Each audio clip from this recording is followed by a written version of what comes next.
Todo lo que querés escuchar. Comenzamos el día con los titulares, con la buena música, con la comunicación y todas las voces que te acompañan cada mañana. Radio Boom Show. Nuestro próximo programa.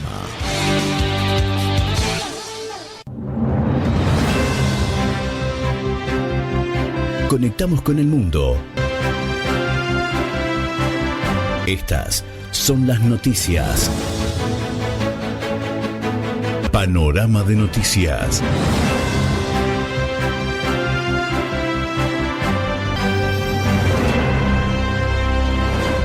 Cuando se cumple una semana del doble terremoto que golpeó a Venezuela, los muertos a causa del fenómeno natural aumentan a 2.295. Mientras tanto, las labores de emergencia continúan para intentar rescatar víctimas atrapadas dentro de los escombros. Estados Unidos anunció que no va a extender por otros 16 años la vigencia del Tratado de Libre Comercio entre México, Estados Unidos y Canadá, conocido como TEMEC. Pese a la negativa, el acuerdo se mantendrá vigente por 10 años con revisiones anuales. Más de 100.000 personas han perdido la vida en Myanmar desde que empezó la guerra civil tras el golpe militar de 2021. Según una organización especializada en el monitoreo de conflictos armados, los muertos provienen de todos los bandos y se trata del conflicto actual más mortífero en Asia.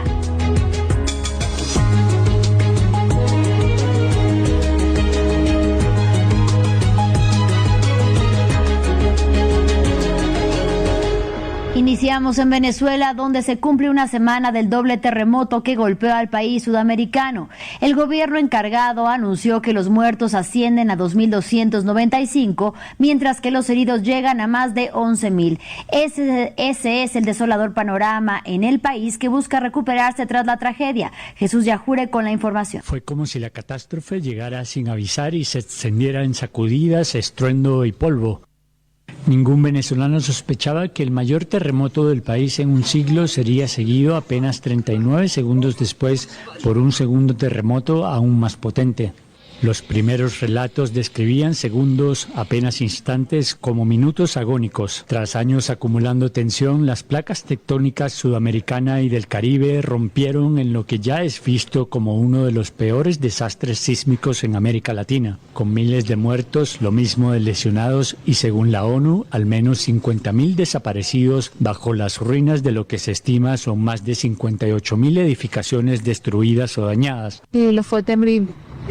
Todo se desplomó, todo eso fue terrible. Le damos gracias a Dios porque estamos vivos, pero hay personas que están ahorita sufriendo con sus familiares tapiados, con sus familiares pisados que no los pueden sacar. Las autoridades declararon de inmediato la emergencia y el país fue sacudido por más de 20 réplicas en las primeras 24 horas y enfrentó retos logísticos como el retraso en el arribo de maquinaria pesada, centros sanitarios repletos de lesionados y caos en todos los servicios médicos, pero también gestos nobles, vecinos hechos voluntarios volcados a las tareas de rescate, redes de solidaridad para buscar a desaparecidos, gestionar enseres y refugios para miles sin hogar ni sustento.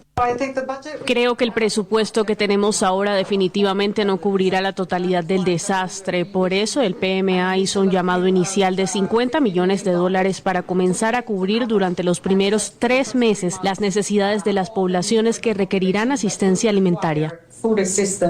Naciones Unidas estima que 8 millones de personas necesitarán ayuda humanitaria y cifra los daños en $6.700 millones, el 6% del PIB del país petrolero, intervenido en enero por Estados Unidos y con sus ingresos petroleros bajo tutela de Washington.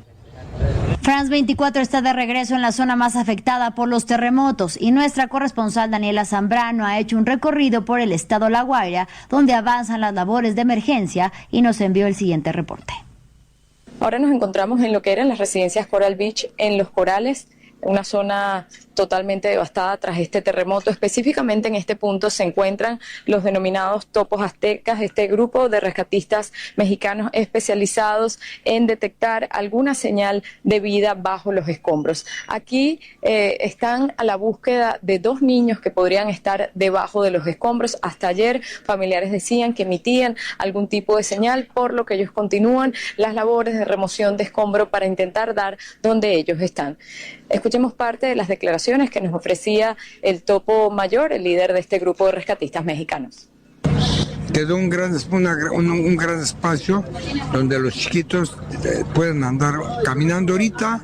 Probablemente pudieran estar dormiditos por estar exhaustos por tantos días sin comer. Los chiquitos deben de estar exhaustos, pero no vamos a parar. Me dijeron, oye, ¿qué horarios tienes de trabajo? No hay horarios. Para topos no hay horarios. No hay noche, no hay día, no hay frío, no hay calor. Lo único que hay es trabajar a favor de los niños. Es nuestra prioridad. Aquí estamos, ya llegaron más refuerzos, ya nos llegó más equipo de México. Esta es la imagen que se repite a lo largo de toda esta zona, pero sobre todo rescatar el empeño que están poniendo los vecinos, familiares, amigos y gente que ha venido del interior del país a ayudar con un pico, con una pala, con sus manos, con las uñas, intentando rescatar a personas que aún podrían estar con vida, pero también intentando rescatar los cuerpos de aquellos que fallecieron para que sus familiares puedan recuperarlos y darle una cristiana sepultura. La ayuda sigue siendo muchísima, lo que nos repiten una y otra vez: maquinaria pesada, grúas telescópicas, maquinaria especializada. Pasan las horas y ya son horas críticas y aquí la gente está desesperada por ayuda.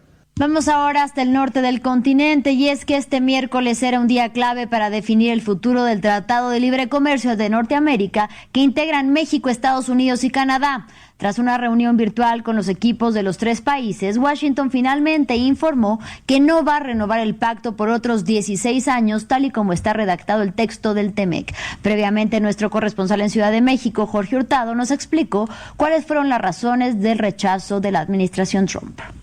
Bueno, las razones son tanto económicas como políticas. Hay que recordar que desde su primer mandato Donald Trump ha sostenido que aunque el TEMEC es mejor que el antiguo TELCAN, todavía favorece, ha dicho, demasiado a México y a Canadá, especialmente en sectores como la automotriz, donde millones de dólares en inversiones se trasladaron hacia territorio mexicano. A eso se suma su agenda de Estados Unidos primero. Trump busca fortalecer la manufactura dentro de su país, reducir la dependencia de las cadenas de suministro en el exterior y presionar para que más empresas produzcan en suelo estadounidense. Pero también existe un componente de negociación. El presidente Trump ha convertido al TEMEC en una herramienta, por así decirlo, de presión para obtener concesiones de México en temas que van mucho más allá del comercio, como el combate al narcotráfico, la migración y también la seguridad en la frontera. Por eso es más que anunciar una salida inmediata del Tratado, Washington lo que está haciendo ahora está utilizando la revisión prevista en el propio acuerdo para renegociar condiciones que considera más favorables para sus intereses. En otras palabras, el mensaje de Trump no implica necesariamente hoy el fin del TEMEC, sino el inicio de una negociación mucho más dura en la que el comercio va a estar estrechamente vinculado a la agenda política y la seguridad entre los 3 socios norteamericanos. Hay que recordar que el TEMEC regula un intercambio comercial que supera los 1.3 billones de dólares anuales entre México, Estados Unidos y Canadá, y ante esta revisión el gobierno canadiense había reconocido que tanto Washington como Ciudad de México podrían plantear modificaciones, algo que al menos ahora ya Estados Unidos ha cumplido diciendo que no lo va a renovar por los 16 años. En otros temas relacionados con Estados Unidos, el presidente Donald Trump ganó alrededor de 2.200 millones de dólares durante su primer año de regreso en la Casa Blanca. Según su informe financiero de 2025, que fue presentado ante la Oficina de Ética Gubernamental, los ingresos del republicano casi se triplicaron respecto a los 622 millones reportados en 2024. Y de los más de 2.000 millones, 1.400 fueron ganancias impulsadas por sus inversiones en criptomonedas. No me involucro en mis asuntos personales, tenemos fondos que administran mi dinero y deliberadamente nunca hablo con nadie que administre el dinero. Están en grandes instituciones e invierten en lo que sea. Ya saben por qué estoy obteniendo ganancias, porque la bolsa está subiendo, todos están obteniendo ganancias. Continuamos en Medio Oriente porque en Israel el gobierno de Estados Unidos formalizó sus planes para construir una nueva embajada en Jerusalén. Representantes de los gobiernos Trump y Netanyahu catalogaron el anuncio como otro paso para reiterar que la Ciudad Santa es la capital legítima del Estado de mayoría hebrea.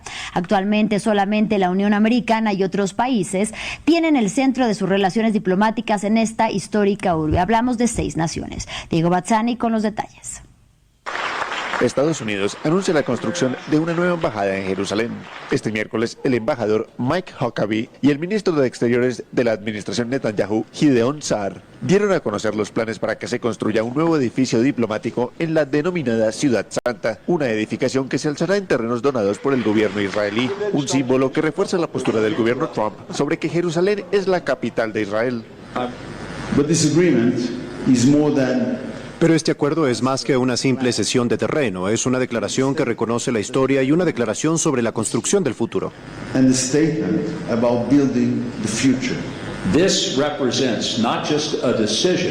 Izaremos nuestra bandera, pero estará anclada en una enorme cantidad de hormigón para que nadie intente jamás retirar esa bandera de Jerusalén y alejarla de la capital legítima.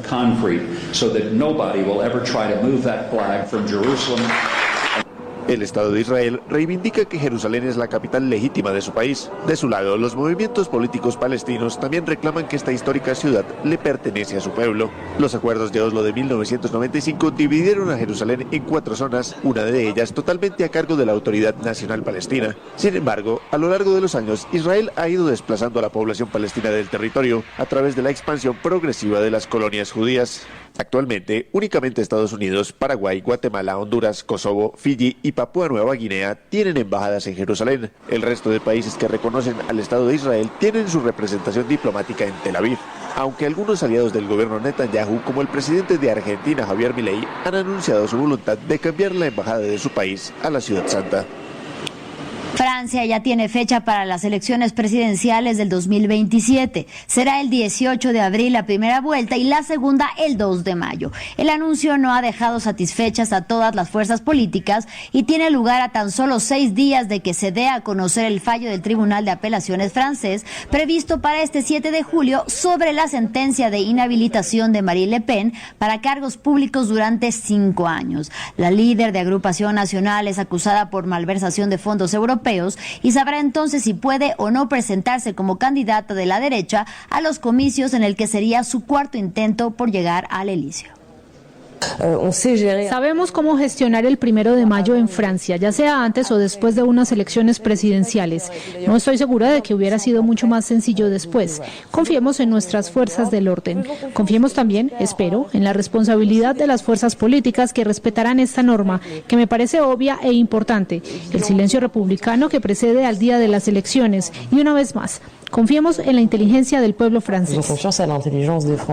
Y de Europa nos dirigimos a Asia. Más de 100.000 personas han perdido la vida en Myanmar producto de la guerra civil desatada tras el golpe militar del 2021. Entonces el ejército sacó del poder a la Premio Nobel de la Paz, Aung San Suu Kyi, y puso fin a una década de democracia en ese país. Según la organización especializada en el monitoreo de conflictos armados, los muertos provienen de todos los bandos y se trata del conflicto actual más mortífero en el continente. Esto aunque no existe ningún balance oficial. Escuchemos algunos de los testimonios. Siento un profundo resentimiento y mucha rabia, pero ya ni siquiera sé con quién enfadarme. Solo me queda consolarme aceptándolo como mi destino. Odio a los militares que andan matando a todo el mundo sin importar su raza o religión. Los odio profundamente, pero no puedo hacer nada. Solo me queda evitarlos y mantenerme al margen. No puedo vengarme de ellos. Comparto el dolor de todos los que han muerto a causa de esta situación política. Me solidarizo con todos ellos, al igual que me solidarizo conmigo misma. Ahora vamos con noticias del Mundial 2026 que se disputa en Norteamérica, porque el más reciente clasificado a octavos de final es Inglaterra. Los europeos lograron superar a República Democrática del Congo con 2 goles de su estrella Harry Kane. De esta manera los 3 leones se suman a Canadá, Brasil, Paraguay, Marruecos, Noruega, Francia y también a México. Hoy la jornada se cierra con los encuentros entre Bélgica y Senegal y Estados Unidos contra Bosnia-Herzegovina. Y cerramos en Estados Unidos con lo que aparentemente es una historia de amor en las alturas. Y es que una pareja escaló la antena del Empire State Building, uno de los 10 edificios más altos del mundo. Vestidos de negro y encapuchados, estas dos personas subieron hasta la parte más alta de la estructura metálica y ondearon desde ahí una bandera con un mensaje en el que se leía: cuando el poder del amor le gane al amor, al poder, el mundo conocerá la paz. Tras descender, ambos permanecieron por un tiempo más en la antena para luego protagonizar lo que parecía ser una propuesta de matrimonio. Los invitamos para nuestro próximo informativo.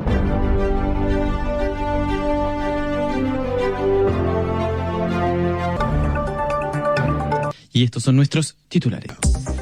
3 días después de una nueva arremetida bélica, representantes de Estados Unidos e Irán mantienen conversaciones técnicas indirectas en Qatar para tratar de implementar el memorando de entendimiento alcanzado en Suiza hace 10 días. En presencia del presidente de Ucrania, Irlanda asume la presidencia semestral rotatoria de la Unión Europea, con una agenda ambiciosa y un nuevo paquete de sanciones a la vista antes del día 15 de este mes contra Rusia.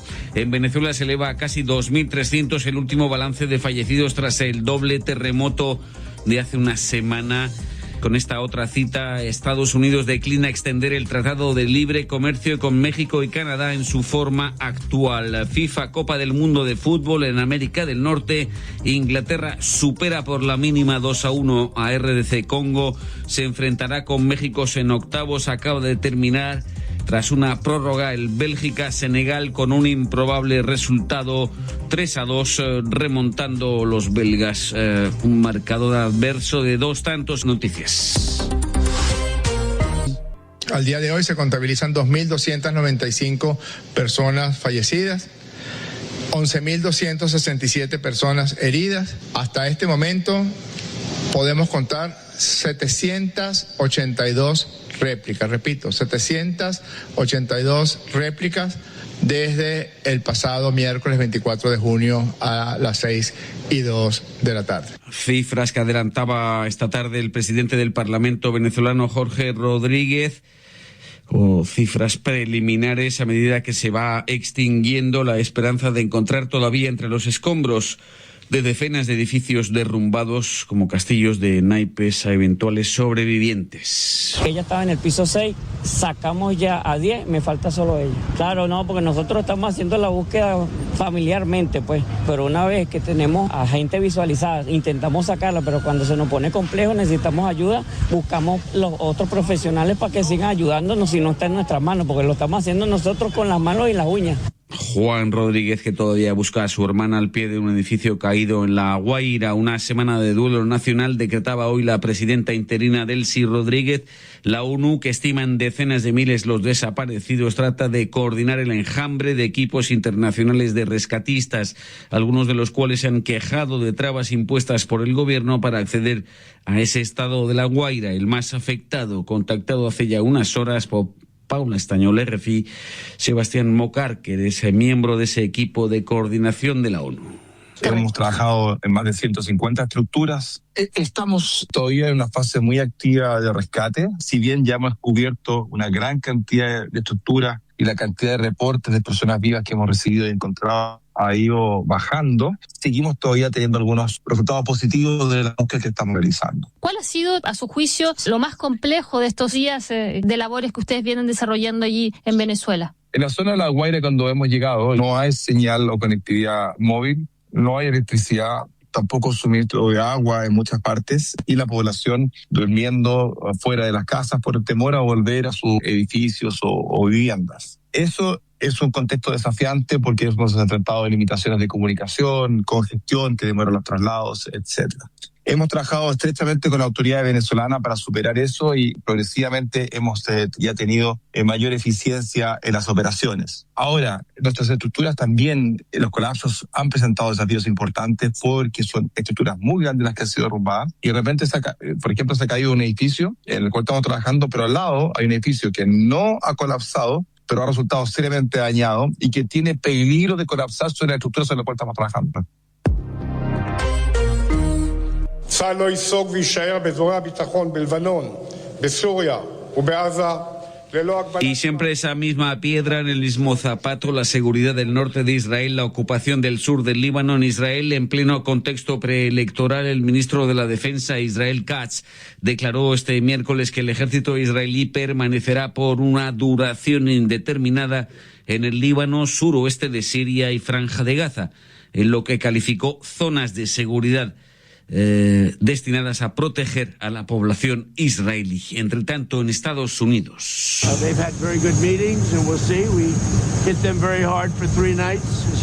el otro frente de la guerra, han tenido muy buenas reuniones, declaró el presidente Trump al referirse a los aparentes progresos, a su juicio, registrados en estas últimas discusiones indirectas técnicas mantenidas en Qatar entre las dos partes. Irán, por su parte, las daba como concluidas, precisando que había sido aprobado un canal de comunicación para señalar cualquier nueva y eventual violación de ese protocolo de acuerdo de 14 puntos. Del contexto informa Paula Estañol. Si la firma del memorando de entendimiento entre Teherán y Washington ha permitido reducir la intensidad del conflicto, las tensiones siguen siendo vivas acerca del programa nuclear de Irán, del desbloqueo de sus fondos congelados en el extranjero y de la gestión del estrecho de Hormuz. Irán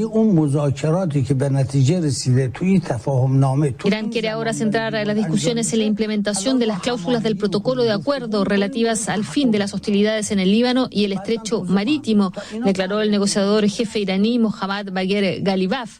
El también presidente del Parlamento y jerarca de los Guardianes de la Revolución añadió que mientras no se cumpla lo pactado en Lucerna, Irán no abordará las disposiciones restantes.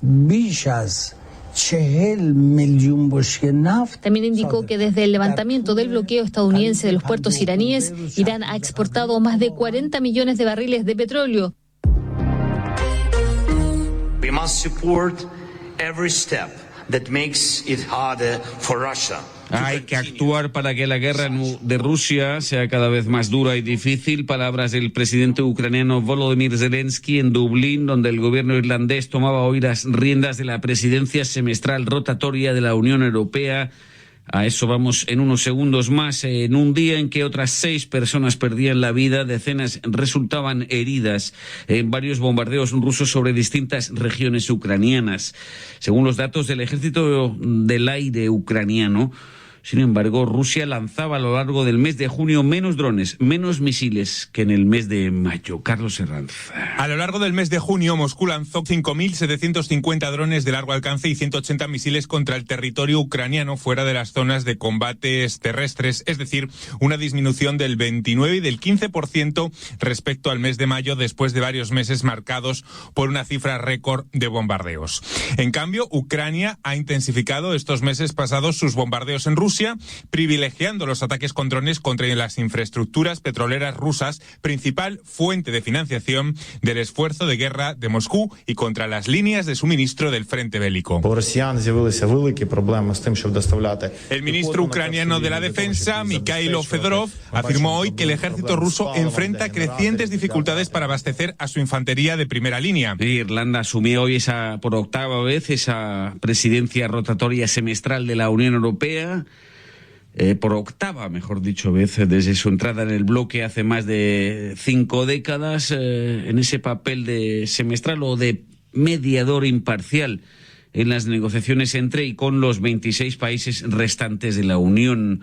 En un momento crítico para el bloque, cada vez más incierto e imprevisible, resumía el primer ministro irlandés, Michael Martin, que acogía a Volodymyr Zelensky. En redacción, Aida Palau. Encabeza de las prioridades de Irlanda, como señaló el primer ministro Michael Martin, figura un nuevo paquete de sanciones contra Rusia con fecha límite el 15 de julio, pero bajo la amenaza de veto del nuevo primer ministro de Bulgaria. Dublín pretende también avanzar sobre las demandas de adhesión de Ucrania y de Moldavia y cerrar el avanzado ciclo de negociaciones con Montenegro. Otro desafío, Irlanda tratará de aquí a octubre de rematar el proyecto de presupuesto plurianual de la Unión Europea con el difícil objetivo de equilibrar los fondos tradicionales con otras prioridades más modernas, como la acción climática, la innovación tecnológica o bien la defensa. Amnistía Internacional acusó a los efectivos paramilitares de las fuerzas de apoyo rápido en guerra contra el ejército de Sudán desde 2023 de haber cometido crímenes contra la humanidad. Ha llevado a cabo una operación de limpieza étnica contra la etnia no árabe saharaui en la ciudad de Al-Fasher, Darfur Norte, 2024 y 2025. Rodrigo Pina es portavoz de la sección España de Amnistía Internacional. La situación desde el 23 es crítica, especialmente en esta zona, desde el 24 que se inicia en Darfur concretamente, que se inicia el sitio, es una cuestión continuada de matanzas, de bombardeos, de asesinatos selectivos, indiscriminados y de huida y de millones de desplazados y de cientos de miles de fallecidos. Este informe avanza un poco en el estudio y la acreditación de que existe por las fuerzas de apoyo rápido indicios no solo de crímenes de lesa humanidad, que eso está acreditado contra la población civil, sino también de limpieza étnica, que iría encaminado a demostrar eventualmente, aunque eso está en proceso de acreditación total, un proceso genocida o de un sistema genocida.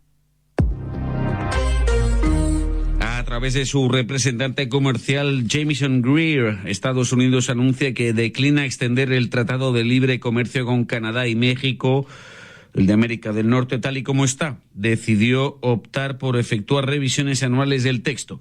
El secretario de Economía mexicano descartó que existan en la actualidad diferencias insalvables, dijo, sustantivas o suficientes. Palabras de Marcelo Ebrard. No es sorpresa, ya lo sabíamos. Ya lo había dicho Estados Unidos, ya lo había aclarado el embajador Greer en diversos foros. Bien, conclusión. El tratado sigue vigente hasta 2036. Nos vamos a un proceso de revisión anual. Hasta ahí es lo que les puedo dar a ustedes un informe muy claro de qué significa lo que ocurrió el día de hoy. Abundamos en minuto y medio más en Estados Unidos, donde el presidente Trump defiende el hecho de haber ganado en 2025 $1.200 millones con sus actividades financieras con las criptomonedas. Estados Unidos que pide no añadir temas políticos sensibles. Lo añade esta noche a la actual crisis humanitaria ante el pedido de la opositora y Nobel de la Paz venezolana María Corina Machado de regresar a su país. Y otro asunto también, Panamá se suma a esa lista. Extractos del presidente José Raúl Mulino este miércoles ante los diputados. Vamos a construir una cárcel de máxima seguridad y endurecer las normas penitenciarias para quienes cometen delitos desde dentro de las cárceles, aislando a los líderes de bandas de manera total. Aquí no hay contemplaciones con ninguno de ellos. De la Copa del Mundo en América del Norte, la de fútbol FIFA, doblete de Kane con Inglaterra frente a la RDC Congo, 2-1, resultado final, dominación del rival durante una hora, el rival derrotado, Inglaterra y México en octavos, Senegal, Bélgica, improbable 2-3 final con una prórroga. Se medirá contra el vencedor de Estados Unidos, Bosnia-Herzegovina, en 60 minutos arranca. Resultado. Enfoque. Y Estados Unidos, como decíamos, declina extender el Tratado de Libre Comercio con México y Canadá en su forma actual. Es lo que reporta, en todo caso, la Secretaría de Economía de México. Abunda en este enfoque, entrevistas también y edición Rafael Morán. Desde que nació en 2020 por iniciativa de Donald Trump, el TMEC ha permitido a Estados Unidos reducir la entrada de bienes chinos y mantener el enorme intercambio de bienes con Canadá y México. Sin embargo, la Casa Blanca rechazó prorrogar este pacto comercial hasta 2042, como lo pedían Ottawa y México, y optó por revisar algunos aspectos del texto que detalla el economista Adolfo Chiri, presidente de la consultora Cambridge Insight. Los Estados Unidos, por ejemplo, quieren tratar 3 temas. Uno que tiene que ver con las reglas de origen, porque hay muchos países, por ejemplo China, que estaría utilizando México como plataforma para producir los carros mexicanos que vienen a los Estados Unidos con alto componente chino. Entonces, hoy el tratado dice que tiene que haber un 75% de origen nacional. Entonces, eso quieren elevarlo hasta el 100%. ¿Hasta cuánto más se puede subir? Para evitar que China utilice México o Canadá como puentes para seguir entrando al mercado de los Estados Unidos. El otro punto es, por ejemplo, quiénes se van a beneficiar de las empresas que hacen negocio utilizando el tratado. Hay empresas de países con los que Estados Unidos no tiene una buena relación política, llámese China, Rusia, Irán, Corea del Norte, que podrían beneficiarse a través de terceras empresas con los negocios que haga México y Canadá en los Estados Unidos. Y el otro punto, por ejemplo, de controversia es el salario mínimo. Quieren tener un salario mínimo regional, por ejemplo, en la industria automotriz, para evitar de que haya empresas que se vayan de Estados Unidos a Canadá o a México porque los salarios son más bajos. En esta negociación, en cambio, México buscará conservar condiciones favorables que le permitieron superar a China como mayor exportador de bienes a Estados Unidos. Observa Óscar Ocampo del Instituto Mexicano para la Competitividad. En primer lugar, reducir los aranceles que hoy afectan a las importaciones mexicanas, ¿no? A los vehículos, a los productos de acero, ¿no? Al aluminio. Ese es, digamos, lo más inmediato, no reducir aquello que hoy por hoy te está restringiendo el comercio. En segunda instancia, bueno, obviamente preservar el tratado con los menores cambios posibles. No se van a modificar los textos del TEMEC, porque eso implicaría a su vez pasar por los congresos, ¿no? Que es algo para lo cual el presidente Trump no necesariamente tiene los números en el legislativo, y en un contexto de elecciones intermedias es más complicado. Una nueva ronda de negociaciones comerciales está prevista el 20 de julio entre México y Estados Unidos. Un enfoque, entrevistas y su edición a cargo de Rafael Morán. Esto es todo por el momento. Agregar este telegrama desde Brasil y Francia, en presencia del canciller francés Jean-Noël Barrot, aumentan su cooperación en la seguridad transfronteriza en Guayana Francesa, especialmente en la lucha contra el narcotráfico y delitos ambientales. 700 kilómetros de frontera comparten Brasil y Francia en esa área subtropical. La próxima cita informativa a las 10 GMT. Escuche su noticiero en la aplicación